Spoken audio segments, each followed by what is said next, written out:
മറ്റു വാർത്തയിലേക്ക്. കൊല്ലം കോർപ്പറേഷനിൽ CPI സ്ഥാനങ്ങൾ രാജിവെച്ചു. ചെയർമാൻ പോസ്റ്റിൽ CPM ധാരണ പാലിക്കാത്തതിൽ പ്രതിഷേധിച്ചാണ് രാജി. ഡെപ്യൂട്ടി മേയർ സ്ഥാനം ഉൾപ്പെടെയാണ് രാജിവെക്കുന്നത്. ജില്ലാ നേതൃത്വത്തിന്റെ നിർദ്ദേശപ്രകാരമാണ് രാജിയെന്ന് നേതാക്കൾ പ്രതികരിച്ചു. പാർട്ടിയുടെ തീരുമാനമാണ്. 5-ാം തീയതി മേയർ രാജിവെച്ചില്ലെങ്കിൽ CPIയുടെ സ്റ്റാൻഡിംഗ് കമ്മിറ്റി ചെയർമാൻമാർ രാജിവെക്കുക എന്നുള്ളത് ഇന്ന് ഞങ്ങളുടെ പാർലമെന്ററി പാർട്ടി കൂടി അവിടെ എടുത്ത തീരുമാനമാണ്. ഇന്ന് 4:55 വന്ന് രാജിക്കത്ത് കൊടുക്കണം. 5-ാം തീയതി രാജിവെക്കുമെന്നാണ് ഞങ്ങളുടെ പാർട്ടിക്ക് നൽകിയിരുന്ന നിർദ്ദേശം. അത് നടപ്പിലായിട്ടില്ല. അതുകൊണ്ട് CPIയുടെ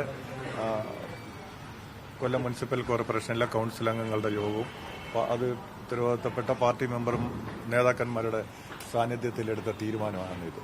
ആ തീരുമാനത്തിന്റെ അടിസ്ഥാനത്തിലാണ് പൊതുമരാമത്ത് കമ്മിറ്റി ചെയർമാൻ സ്ഥാനത്ത് നിന്ന് സഖാവ് സജീവ് സോമനും വിദ്യാഭ്യാസ സ്റ്റാൻഡിംഗ് കമ്മിറ്റി ചെയർപേഴ്സണായ സവിതാദേവിയും ധനകാര്യ സ്റ്റാൻഡിംഗ് കമ്മിറ്റിയുടെ ചെയർമാനായ കൊല്ലം മധുവും രാജിവെക്കുവാൻ തീരുമാനിച്ചത്. ആ സ്ഥാനങ്ങളിൽ നിന്ന് ഞങ്ങൾ രാജിവെച്ചിട്ടുണ്ട്. അതെ, അത് ധനകാര്യ കമ്മിറ്റി ചെയർമാനാണ് ഡെപ്യൂട്ടി മേയർ. അപ്പൊ ആ സ്ഥാനത്ത് നിന്നാണ്, അതെ, ഡെപ്യൂട്ടി മേയർ സ്ഥാനത്ത് നിന്നാണ് രാജിവെച്ചത്. അല്ല, അതൊക്കെ അത് പാർട്ടി നേതൃത്വമായിട്ട് സംസാരിക്കുക. ബാക്കി എല്ലാ കാര്യങ്ങളും കൌൺസിലൊക്കെ ഞങ്ങൾ പങ്കെടുക്കും. ഇടതുപക്ഷ ജനാധിപത്യ മുന്നണിയുടെ ഭരണമായിരിക്കും തുടർന്നും ഉണ്ടാകുന്നത്. അതിനകത്തൊക്കെ CPI കൌൺസിലർമാര് ശക്തമായി ഇടപെടും.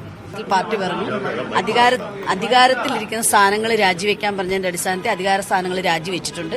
തുടർന്നുള്ള നടപടി പാർട്ടി തീരുമാനിക്കുന്നതനുസരിച്ച് നടക്കും.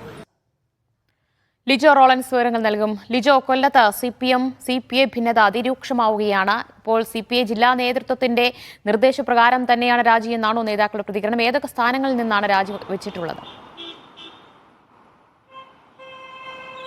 ദിവ്യ, കൊല്ലം കോർപ്പറേഷനെ സംബന്ധിച്ച് ധാരണകളൊക്കെ ലംഘിക്കപ്പെട്ടതിന് പിന്നാലെയാണ് ഇപ്പോൾ CPI അംഗങ്ങൾ, അതായത് 10 കൗൺസിലർമാരാണ് കൊല്ലത്ത് CPIക്കുള്ളത് കൊല്ലം കോർപ്പറേഷനിൽ. അതിൽ 3 പേർക്കാണ്, അതായത് 2 സ്റ്റാൻഡിംഗ് കമ്മിറ്റി ചെയർമാൻ സ്ഥാനങ്ങളും ഒപ്പം തന്നെ ഒരു ഡെപ്യൂട്ടി മേയർ സ്ഥാനമാണ് CPIക്ക് നൽകിയിരുന്നത്. ഈ 3 സ്ഥാനങ്ങളിൽ നിന്നും, അതായത് അധികാര സ്ഥാനങ്ങളിൽ നിന്നും CPI അംഗങ്ങൾ ഇപ്പോൾ രാജിവെച്ചിരിക്കുന്നു എന്നുള്ളതാണ് ഏറ്റവും പ്രധാനപ്പെട്ട ഒരു കാര്യം. നേരത്തെയുള്ള ധാരണ പ്രകാരമാണെങ്കിൽ ഡിസംബർ 27 തന്നെ സ്ഥാനം ഒഴിയേണ്ടതായിരുന്നു. പക്ഷേ ആ സമയം കൂട്ടിച്ചോദിച്ച് അവസാനം ഫെബ്രുവരി 5-ാം തീയതി ഇന്നേ ദിവസം രാജിവെക്കും എന്നുള്ളൊരു കാര്യമാണ് മേയർ ഉൾപ്പെടെയുള്ളവർ CPI ജില്ലാ നേതൃത്വത്തെയും സംസ്ഥാന നേതൃത്വത്തെ അറിയിച്ചിരുന്നത്. പക്ഷേ CPI സംസ്ഥാന സെക്രട്ടറി ഉൾപ്പെടെയുള്ളവർ കൊല്ലത്തൊന്ന് ഈ വിഷയം ചർച്ച ചെയ്യുകയും ചെയ്തിരുന്നുണ്ട്.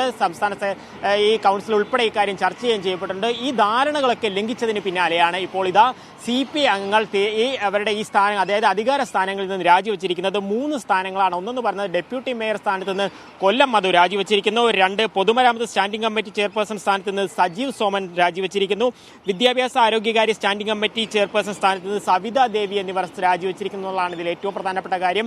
CPI CPM പോരിനേക്കാൾ ഉപരി ഇവിടെ മേയർ ഡെപ്യൂട്ടി മേയർ പോരിനെ സംബന്ധിച്ച് നേരത്തെ മീഡിയ വൺ തന്നെ വാർത്ത നൽകുകയും ചെയ്തിട്ടുണ്ടായിരുന്നു. തമ്മിൽ അറിയിക്കാതെ പരിപാടികൾ നടത്തുക, ഇത്തരത്തിൽ തമ്മിൽ സംസാരമില്ലാതെ വരിക, ഇത് കൗൺസിൽ ഉൾപ്പെടെ വലിയ വിമർശനങ്ങൾ ഉയരുകയും ചെയ്തിരുന്നു. ഇതിനിടയ്ക്കൊക്കെ തന്നെ അവസാനമായി, അതായത് ഫെബ്രുവരി 5 ഇന്നേ ദിവസം രാജിവെക്കുമെന്ന് അറിഞ്ഞിട്ട് അത് ലംഘിക്കപ്പെട്ടു. ഇപ്പോൾ 10-ാം തീയതി വരെ വീണ്ടും സമയം നീട്ടി ചോദിച്ചു എന്നാണ് അറിയാൻ സാധിച്ചത്. അതൊരു കാരണവശാലും അംഗീകരിക്കാൻ കഴിയില്ല എന്ന് പറഞ്ഞുകൊണ്ടാണ് ഇപ്പോൾ സ്ഥാനങ്ങളെല്ലാം രാജിവെച്ചിരിക്കുന്നത്. CPI ജില്ലാ നേതൃത്വത്തിന്റെ സമ്മതത്തോടുകൂടെ അല്ലെങ്കിൽ അവരുടെ നിർദ്ദേശപ്രകാരം രാജിവെച്ചിരിക്കുന്നു എന്നുള്ളതാണ് ഇതിൽ ഏറ്റവും പ്രധാനപ്പെട്ട ഒരു കാര്യം. ഇനി വരാനിരിക്കുന്ന സാധാരണ കോർപ്പറേഷനുകളിൽ ഇത് ഇങ്ങനെയല്ല. അതിന്റെ ഒരു രീതി എന്ന് പറയുന്നത് ആദ്യഘട്ടത്തിൽ മേയർ ആയിരിക്കും രാജിവെക്കുക, അതിനുശേഷം ആയിരിക്കും ഡെപ്യൂട്ടി മേയർ ആ സ്ഥാനം ഒഴിയുക. അത്തരത്തിലൊരു രീതിയാണ് കോർപ്പറേഷനുകളിൽ നടക്കുന്നത്. പക്ഷേ അതിന് വിഭിന്നമായുള്ള ഒരു കാര്യമാണ് ഇപ്പോൾ നടന്നിരിക്കുന്നത്. ഈ കോർപ്പറേഷൻ മേയറായിട്ടിരിക്കുന്ന സാജുവിന് മുന്നിലാണ് ഈ രാജി സമർപ്പിച്ചത്. ഇതിന് കളക്ടർക്ക് കൈമാറും, രാജി സ്വീകരിക്കുകയും ചെയ്തിട്ടുണ്ട്. അതിന്റെ അക്നോളജ്മെന്റ് സ്ലിപ്പ് ഉൾപ്പെടെ നൽകിയ ശേഷമാണ് ഇവർ പുറത്തേക്ക് വന്ന് പ്രതികരിച്ചത്. അതായത് ഫെബ്രുവരി 5 എന്നുള്ള ഒരു ഡെഡ് ലൈൻ പറഞ്ഞിരുന്നു, അത് പാലിക്കാതെ വന്നതിന് പിന്നാലെയാണ് രാജിവെച്ചിരിക്കുന്നത്. ഈ സമയത്തൊന്നും തന്നെ മേയർ സ്ഥലത്തില്ല. മറ്റൊരു കല്ലിടൽ കർമ്മവുമായി ഇപ്പോൾ നടക്കുകയാണ്. ഈ CPI അംഗങ്ങൾ തന്നെ ഇത്തരത്തിലൊരു കാര്യം പറയുന്നുണ്ട്. ഈ പോകുന്നതിന് മുന്നേ പരമാവധി ഉദ്ഘാടനങ്ങൾ നടത്തുക എന്നുള്ള ലക്ഷ്യത്തോടു കൂടെയാണ് ഇപ്പോൾ CPM, അതായത് ആ ഭരണകക്ഷിയിൽപ്പെട്ടവർ തന്നെ അതിനെ വിമർശിച്ചുകൊണ്ട് പോകുന്നതാണ് കാണുന്നത്. ഇനി വരും ദിവസങ്ങളിൽ കാണാം എന്തായിരിക്കും ഇതിന് പിന്നാലെ നടക്കാൻ പോകുന്നതാണ് ഏറ്റവും പ്രധാനപ്പെട്ട കാര്യം. ദിവ്യ.